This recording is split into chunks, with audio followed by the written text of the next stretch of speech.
My name is Keith. I'm not sure how to proceed with this, but in my life, I've saved the lives of at least 6 people by chance, obeying the law of humanity.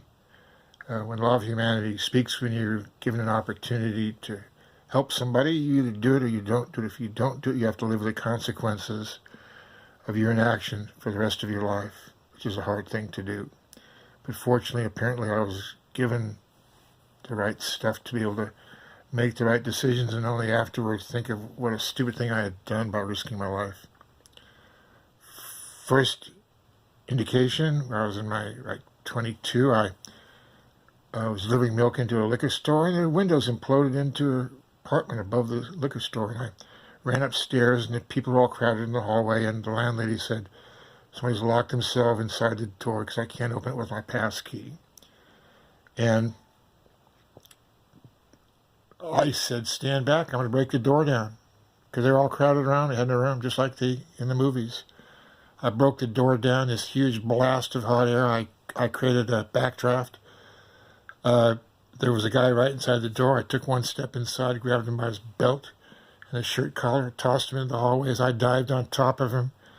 As I started to spontaneously combust myself, holy cow, catching on fire. All your sinus cavities drain, every bit of liquid in your head drains out instantly. The hair on your head starts to catch fire, your arm hair starts to catch fire, and there it was. I obeyed the law of humanity. And just as the fire engines rolled up, this was on 23rd Street in San Francisco, in a building which has since been torn down. I'm 71, I've never told this story to anybody in the past. I thought, gee whiz. So, and the reason I'm telling it now is not for notoriety of any kind. I'm telling it because the law of humanity is very powerful, and I apparently have obeyed it on a number of occasions. We either do what we were told to do in that moment, or we don't do it. We have to live with the consequences of our inaction for the rest of our life. Next time I was in a bar in Los Gatos, having some drinks during the daytime because I suffered from panic disorder. It was a horrible thing. I used alcohol to control it, and I was in this bar, and all of a sudden these 5 bikers decided to stomp a guy to death in front of me. I couldn't believe it. They were putting the boots to him, they were kicking him, they were stomping on top of his body and head, and I couldn't watch it. It was horrible. So once again, the law of humanity speaks to me, and I realize that if I don't stop this, I have to live with the consequences of not doing anything for the rest of my life. Now, being really strong, since I was a kid, I used to arm wrestle grown men when I was 12 that my dad brought home from the machine shop. I was beating grown men when I was 12. I wrestled in the world's championships for many years. So what I did was, I looked at them, and I was standing right to the side of them, and one step to my left, I was technically behind them. So I grabbed 4 guys, one at a time, and threw them headfirst into a wall, directly behind them. In less than 4 seconds, knocked them out. The 5th guy was so busy stomping the guy, he never looked up until he saw all his buddies were gone, and he ran for it. So that was number 2. And holy cow, I thought, my God, if I could have been killed, what was I thinking? They could have stomped me to death. But sometimes the law of karma, whatever, is on your side, and you get a lucky break. But I did what I had. I couldn't live with not doing anything. Could you imagine that? Watching a guy getting stomped to death. And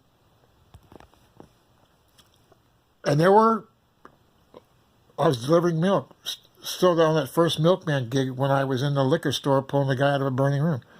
I was on Haight Street, right in 1968, the height of the love generation, and I came out of a liquor store. Once again, I delivered milk to a lot of liquor stores. There was a guy right on the corner. They had a guy bent over the back of the hood of a car, and he had this huge leather belt with it, like a 4-inch square belt buckle. He was beating him to death with it. And the guy was bleeding. He was a mess. I was wearing my white milkman's uniform. I thought, oh, how appropriate. So I ran up to the guy. I grabbed him by the back of his shirt. I bent him backwards over the hood of the car. And I said, why don't you pick on somebody your own size? Keep in mind, I was like just over 6 feet, 230 plus pounds, really strong. You know, I was significant. And at that moment, the crowd, there were about 100 people watching, they decided that ruined their fun. They decided, well, if the guy couldn't finish beating this guy with his belt buckle, they'd get me. They chased me back to my milk truck. I jumped in the back of the truck. And in the back of the truck, we had these 3/8-inch metal rods for pulling loaded wire cases of milk around the back of it. Worked for Christopher Dairy, no longer in business. I jumped in the back, and they're all clamoring to get in because they wanted to take me out. I grabbed this 3/8-inch, 6-foot-long steel rod with a J hook on the end of it, and I said, as I walked over the door, okay, who wants to be first? And all of a sudden, they all decided nobody wanted to be first, and they left. Lucky me. And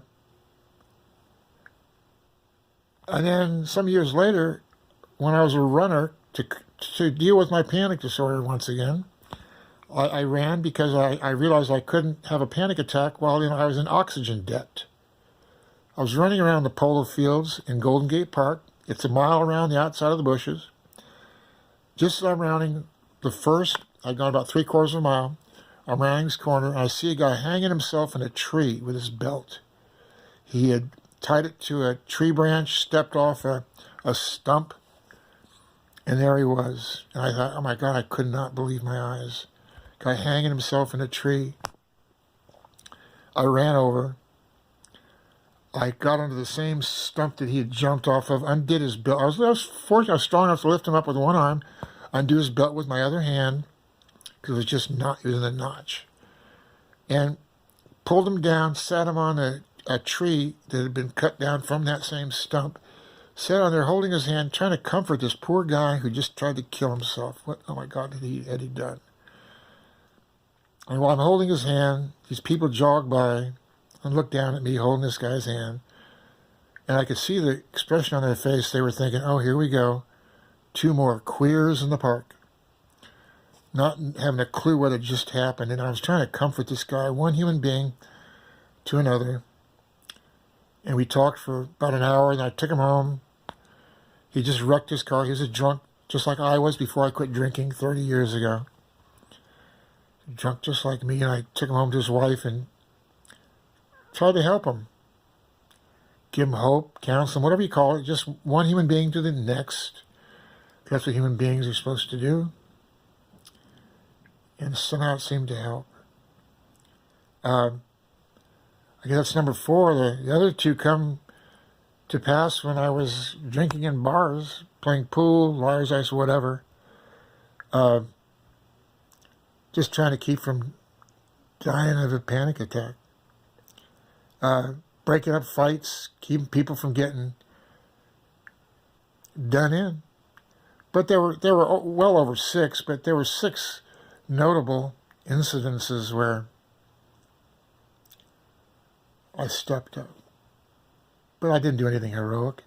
You hear people all the time doing things that people say, oh wow, that was so heroic. No, it's not. When you obey the law of humanity, when you answer the call, it has nothing to do with being a hero. Nothing like that. It's just being a human being. And the law of humanity can speak to everybody, all of us. If we don't listen to it, it degrades the quality of our life because we know what we could have done and we live with that forever. I have nothing of the sort to live with. Lucky me.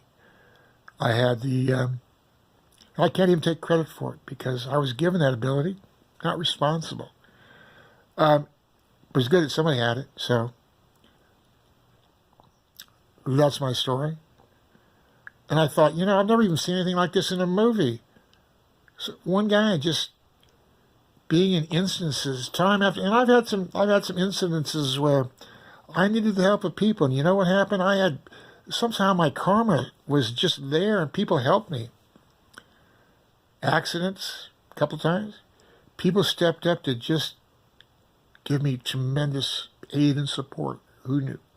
At any rate, My name is Keith, and that's my story, part of it.